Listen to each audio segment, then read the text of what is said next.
when I raced late model stock cars in the 90s, I was young and worried and terrified that I wasn't going to make it, and didn't enjoy that as much as I should have. It was an incredible time in my life that I miss, and so it's so fun to be able to come back and touch on that a little bit.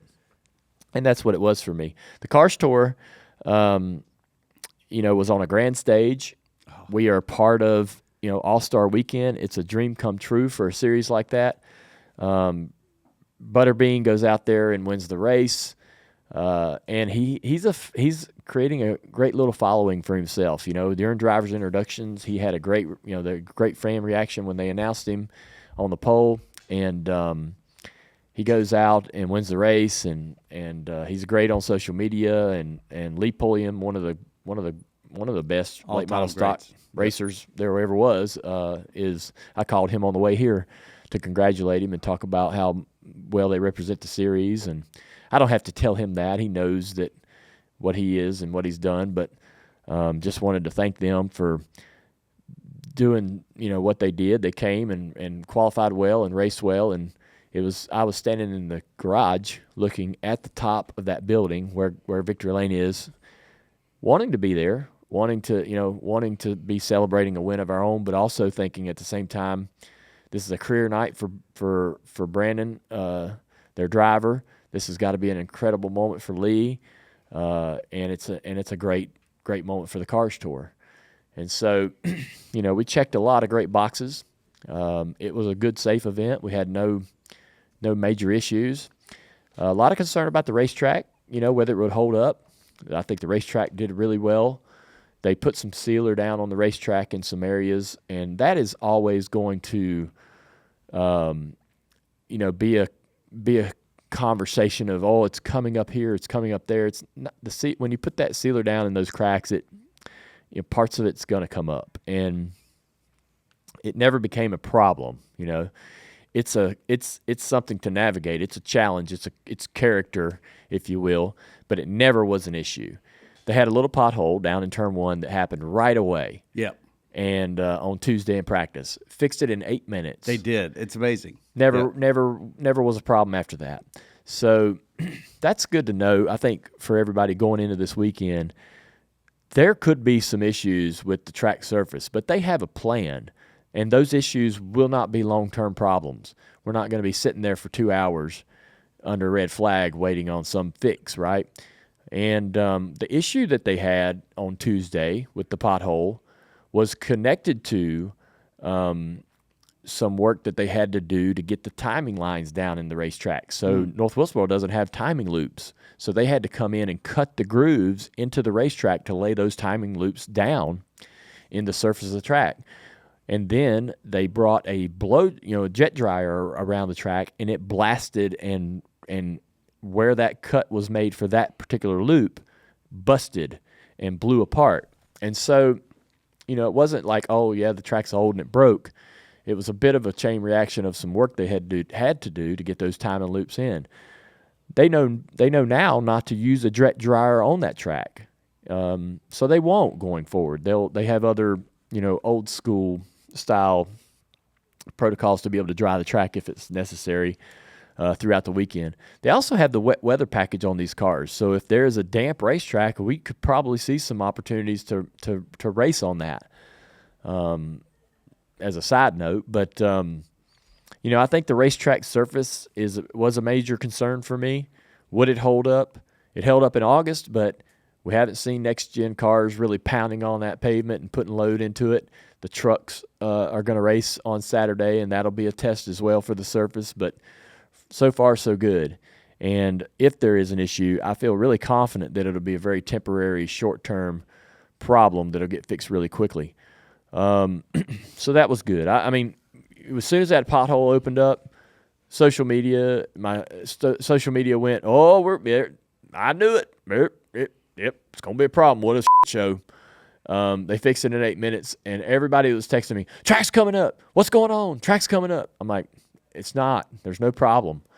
It was so funny because everybody, not to get out in the weeds, but for a year, right, or more, everybody's been so positive and excited about North Wilkesboro coming back.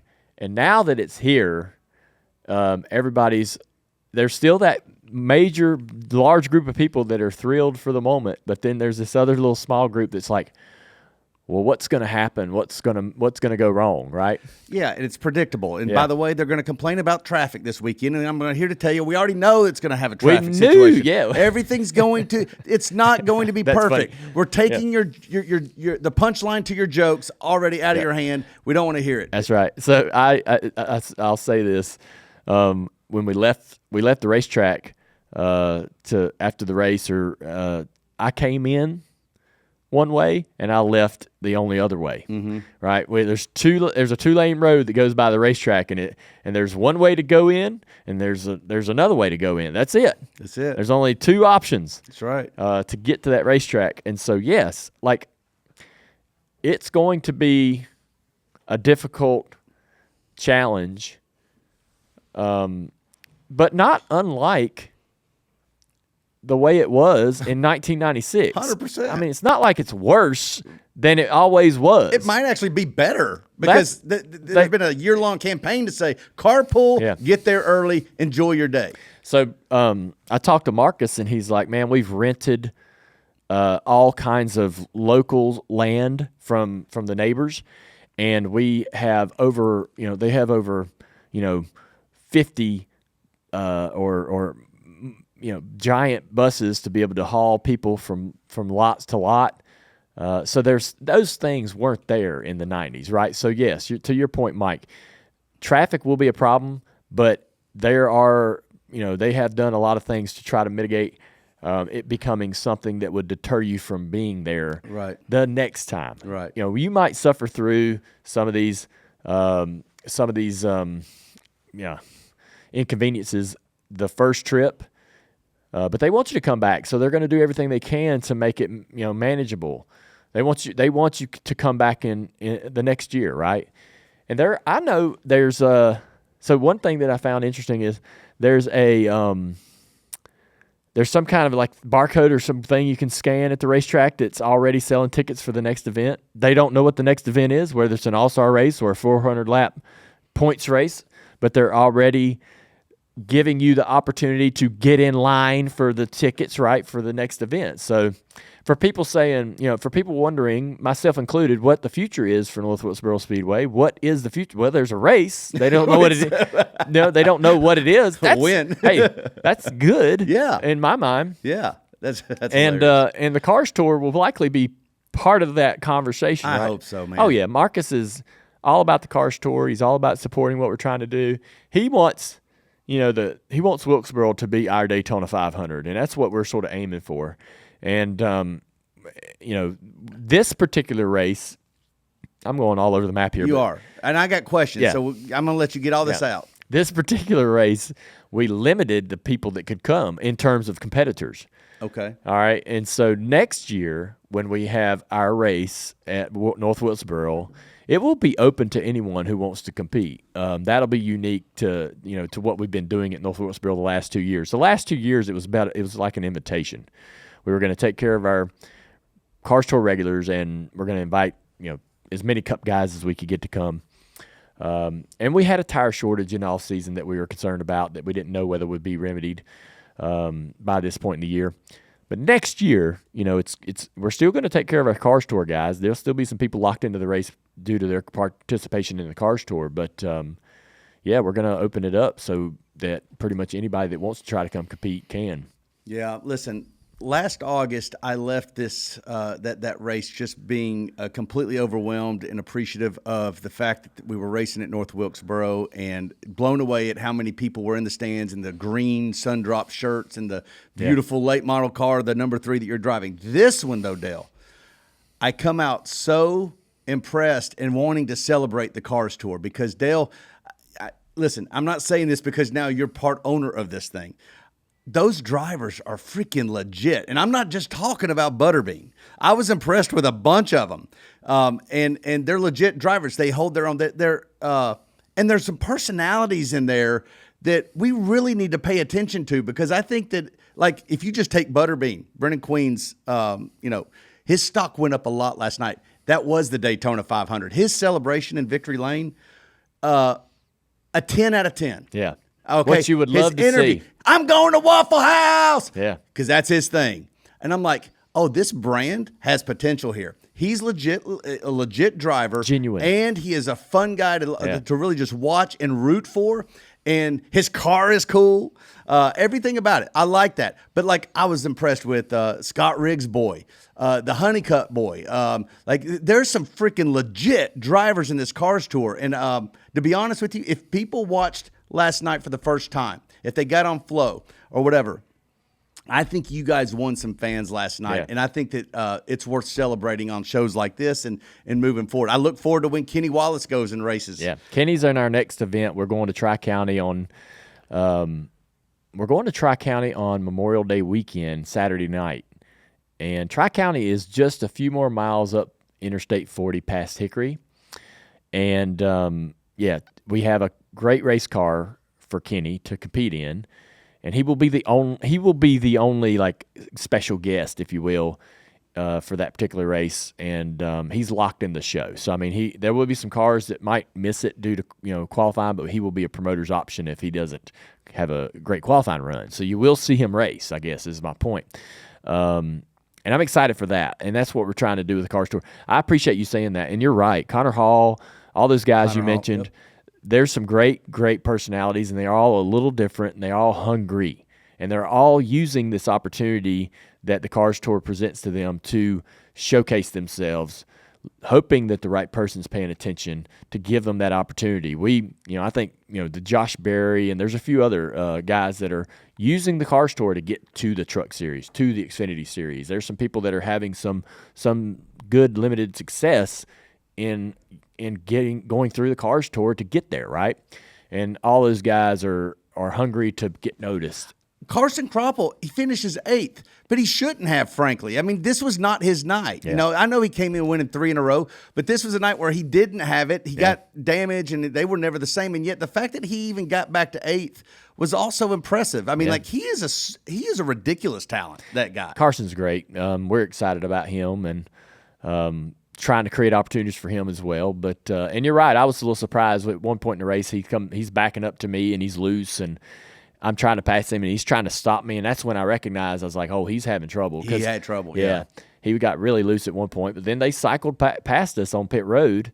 We come down and got our tires later than they did, and we just never could get back to him. But I was a little envious of his result, even though he probably didn't care about it because he's used to winning races. I was like, I'd have loved to have finished up there in the top 10. Yeah, listen, I enjoyed that race so much, and the personalities, and I even think that it would be fun to have a couple of them on this show sometime in the future. Get them in here, and let's.